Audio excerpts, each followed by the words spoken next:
আসসালামু আলাইকুম প্রিয় দর্শক, জানিয়ে দিব এখনকার আলোচিত সকল দেশীয় খবর। শুরুতেই জানিয়ে দেব সংবাদ শিরোনামগুলো। আজ থেকে সীমিত আকারে পেঁয়াজ আমদানির অনুমতি দিচ্ছে সরকার, স্থিতিশীল হবে বাজার। রাজনৈতিক বিভাজন নয়, ঐক্যের বাংলাদেশ গড়ার অঙ্গীকার জামায়াতে ইসলামীর, জানালেন অধ্যাপক মজিবুর রহমান। বিএনপি ও জামায়াত এখন অস্ত্রের রাজনীতির মহড়ায় লিপ্ত, কঠোর পরিণতি স্মরণ করিয়ে দিলেন জাতীয় নাগরিক পার্টির সদস্য সচিব আক্তার হোসেন। গণহত্যা ও মানবতাবিরোধী অপরাধে মৃত্যুদণ্ডপ্রাপ্ত শেখ হাসিনাকে অতি দ্রুত বাংলাদেশে হস্তান্তরের দাবি জানালো জাতীয় নাগরিক পার্টির। লক্ষ্মীপুরের রামগতিতে জাতীয় সমাজতান্ত্রিক দলের অফিস ভাঙচুর করে উল্টো বিএনপি নেতাকর্মীদের দায়ী করার গুরুতর অভিযোগ করেছে রামগতি উপজেলা বিএনপি। প্রিয় দর্শক, এতক্ষণ দেখছিলেন সংবাদ শিরোনামগুলো, এখন জানাবো বিস্তারিত খবর। আজ থেকে সীমিত আকারে পেঁয়াজ আমদানির অনুমতি দিচ্ছে সরকার, স্থিতিশীল হবে বাজার। পেঁয়াজের বাজারকে সহনীয় পর্যায়ে রাখতে অবশেষে আজ থেকে সীমিত আকারে পেঁয়াজ আমদানির অনুমতি দিচ্ছে সরকার। কৃষি মন্ত্রণালয়ের সিনিয়র তথ্য অফিসার মোহাম্মদ জাকির হোসেনের পাঠানো এক সংবাদ বিজ্ঞপ্তিতে গুরুত্বপূর্ণ তথ্য নিশ্চিত করা হয়েছে। বিজ্ঞপ্তিতে জানানো হয়েছে, প্রতিদিন মোট 50টি করে আইপি ইস্যু করা হবে এবং প্রতিটি আইপিতে সর্বোচ্চ 30 টন পেঁয়াজ আমদানির অনুমোদন দেওয়া হবে।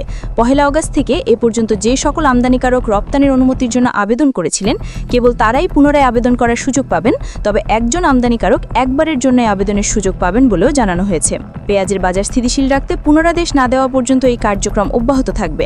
মাসখানেক আগে হঠাৎ করে পেঁয়াজের বাজার অস্থির হয়ে ওঠে। মাত্র 4-5 দিনের ব্যবধানে প্রতি কেজি পেঁয়াজের দাম 40 টাকার মতো বেড়ে 115 থেকে 120 টাকায় উঠে যায়। এরপর সরকারের পক্ষ থেকে আমদানির অনুমতির সিদ্ধান্ত নিলে দর কিছুটা কমতে থাকে। ধীরে ধীরে কমে তা 105 থেকে 110 টাকায় নেমে এসেছিল। কিন্তু গত সপ্তাহে যখন সরকারের তরফে বলা হয় যে পেঁয়াজের পর্যাপ্ত মজুদ আছে এবং কৃষকের স্বার্থ রক্ষায় আমদানি বন্ধ রাখা হবে, তখন মজুদদার ব্যবসায়ীরা এই সুযোগ নিতে শুরু করে। ফলে রাজধানী সহ খুচরা বাজারগুলোতে পেঁয়াজের দাম আবার বাড়তে শুরু করে। বর্তমানে খুচরা বাজারে প্রতি কেজি পেঁয়াজ 115 থেকে 120 টাকা দরে বিক্রি হতে দেখা গেছে, যা এক সপ্তাহের ব্যবধানে কেজিতে প্রায় 10 টাকা বেশি।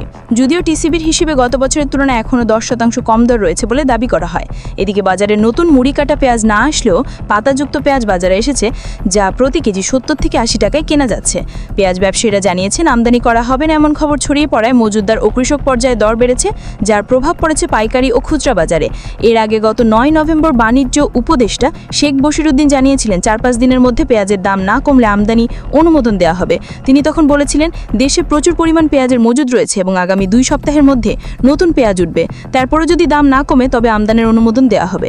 তিনি আরও উল্লেখ করেছিলেন, বর্তমান সরকারের কাছে পেঁয়াজ আমদানির জন্য 2800 আবেদন রয়েছে। এর মাত্র 10% আমদানির অনুমোদন দেওয়া হলেই দেশে পেঁয়াজে সয়লাভ হয়ে যাবে। তবে দাম একেবারেই কমে গিয়ে কৃষক যাতে ক্ষতিগ্রস্ত না হয় সেদিকেও সরকার সতর্ক পর্যবেক্ষণ করছে। রাজনৈতিক বিভাজন নয়, ঐক্যের বাংলাদেশ গড়ার অঙ্গীকার জামায়াতে ইসলামীর, জানালেন অধ্যাপক মজিবুর রহমান। প্রতিহিংসা ও প্রতিশোধের রাজনীতি বন্ধ করে একটি ঐক্যভিত্তিক রাষ্ট্র গড়ার অঙ্গীকারের কথা জানিয়েছেন বাংলাদেশ জামায়াত ইসলামীর নায়েবে আমির ও সাবেক সংসদ সদস্য অধ্যাপক মজিবুর রহমান। তিনি বলেছেন, দীর্ঘদিন ধরে শাসনাসীন দলগুলো দেশের রাজনীতিকে দমন পীড়ন এবং বিভাজনের পথে ঠেলে দিয়েছে, যার কারণে বাংলাদেশ বারবার তার সঠিক পথ হারিয়েছে। তিনি দৃঢ়তার সাথে বলেন যে 5ই আগস্ট পরবর্তী বাস্তবতায় জাতীয় আর সেই পুরনো বিভাজনের রাজনীতি দেখতে চায় না।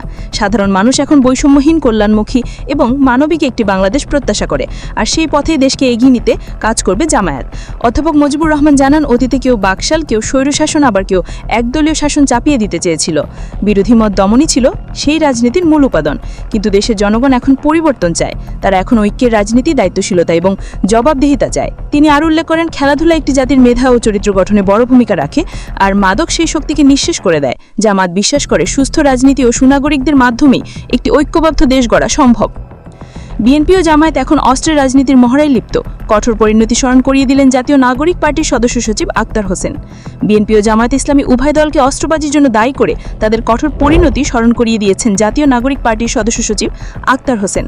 আক্তার হোসেন বলেন, বিএনপি ও জামায়াত ইসলামীর মতো দলগুলো গণ অভ্যুত্থানে আমাদের শরিক দল ছিল। আমরা প্রত্যাশা করেছিলাম গণ অভ্যুত্থানের পর তারা নতুন রাজনীতির প্রতিশ্রুতি দেবে, কিন্তু দুর্ভাগ্যের বিষয় হলো নির্বাচনের তফসিল এখনও ঘোষণা করা হয়নি।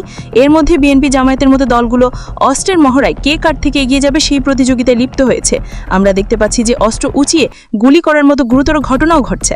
আক্তার হোসেন সতর্ক করে বলেন, তারা যদি অস্ত্রের প্রতিযোগিতায় নামে তবে তাদের স্মরণ করিয়ে দিতে চাই যে শেখ হাসিনা কেবল দলীয় বাহিনী নয়, দেশের সব বাহিনীকে অস্ত্রসজ্জিত করে 24-এর অভ্যুত্থানে জনগণের বিপক্ষে গুলি করতে মাঠে পাঠিয়েছিলেন। কিন্তু শেষ পর্যন্ত সেই সব বাহিনী এবং আওয়ামী অস্ত্রধারীরা অস্ত্র গুটিয়ে বাংলাদেশ থেকে ভারতে পালিয়ে যেতে বাধ্য হয়েছিল। ফাঁসির দণ্ডপ্রাপ্ত শেখ হাসিনাকে অতি দ্রুত বাংলাদেশে হস্তান্তরের দাবি জানালো জাতীয় নাগরিক পার্টির। সাবেক প্রধানমন্ত্রী শেখ হাসিনাকে বাংলাদেশে দ্রুত হস্তান্তরের দাবি জানিয়েছে জাতীয় নাগরিক পার্টি বা এনসিপি। আওয়ামী লীগের সভাপতি শেখ হাসিনা ভারতে থাকবেন কিনা সেই সিদ্ধান্ত তার উপর নির্ভর করছে।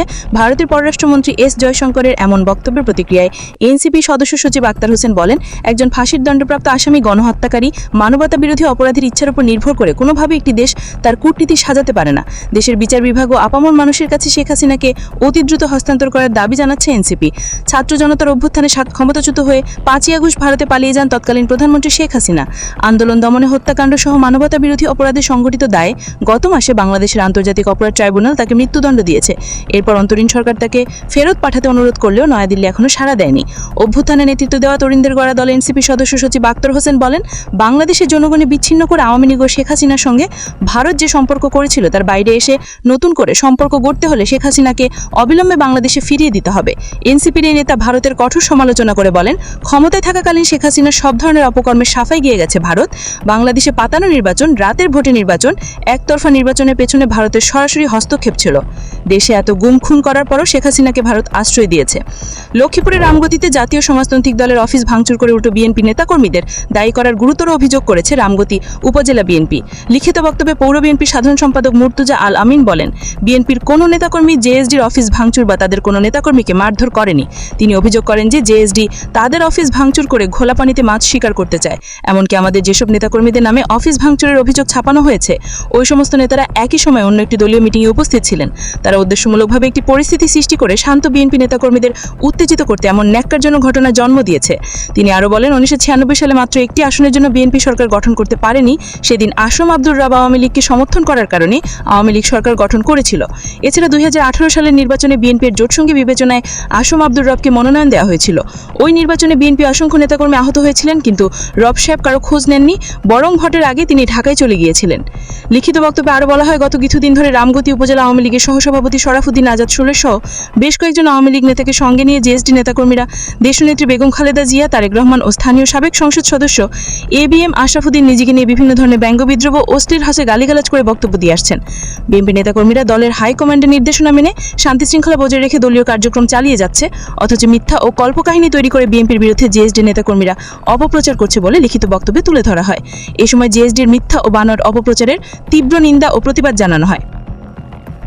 প্রিয় দর্শক, এই ছিল এখনকার গুরুত্বপূর্ণ নিউজ। আরও গুরুত্বপূর্ণ নিউজ নিয়ে ফিরছি কিছুক্ষণের মধ্যে।